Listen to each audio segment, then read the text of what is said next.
Then we move on to the next stage when Saturn continues moving. And now what is it?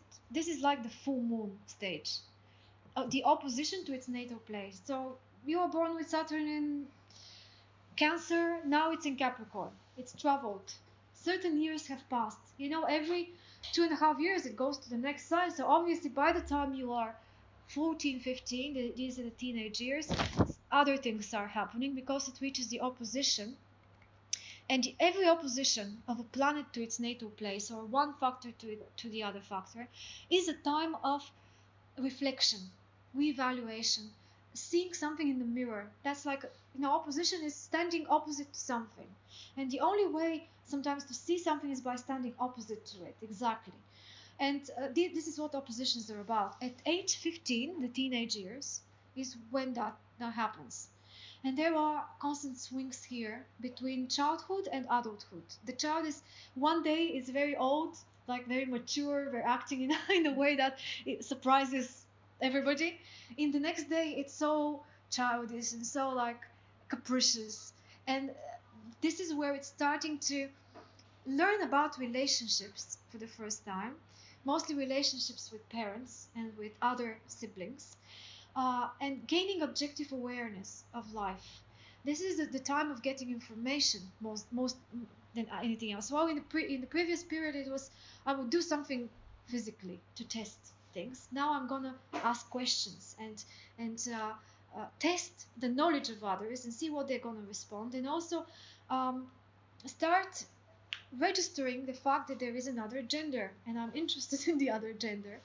And adolescent love is actually normally following that previous period of self-expression. Yes, I've been expressing myself, but now in the opposition, the boy, for example, sees himself in the eyes of the girlfriend, of the first girlfriend, or the other way around.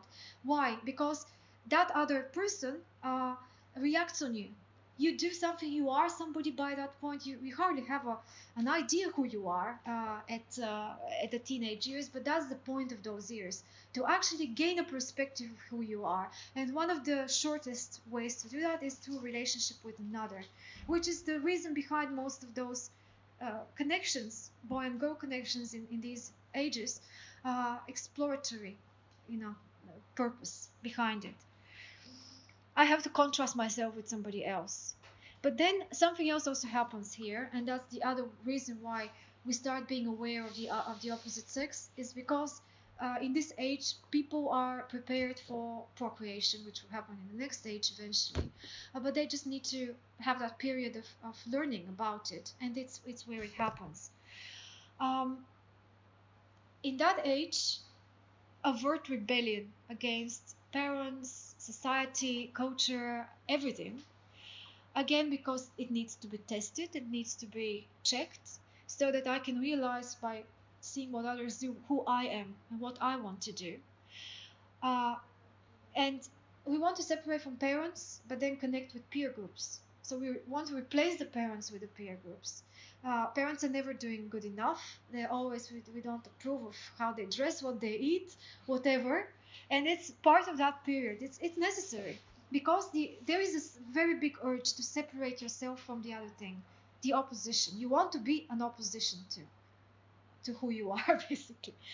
One of the ways to rebel is early marriage. It happens sometimes because running away from home is the instinct. I want to run away from home. So where do I go? I marry somebody so that I can go to them. But then, and after a certain short time, uh, we realize that, I mean, whoever does that realizes that that's not going to solve anything. And it's, I mean, now the spouse has become a replacement parent, maybe, or we have become a replacement parent to them, so why not run away again? So usually those marriages are doomed from the start. I don't know if you have any experience in anything like this. Not my own, but no. No, but you have observed it in other people. Okay. But the important thing here is that the child needs some authority, and the way to spoil somebody is the easiest way to spoil them for good and for a very long time after is here in this age. If you don't react, if you're a parent and you don't react, be hated, be it doesn't matter. But nowadays, especially, it's very common when somebody has been very restricted in their own childhood, in their own growing up process, to give too much freedom. And that the opposition doesn't account for too much freedom. Yes, they need to experiment, they need to do stupid things, but somebody needs to give an opposition again on the other side, because if it doesn't happen, then this then follows antisocial behavior of one way or another in the next stage.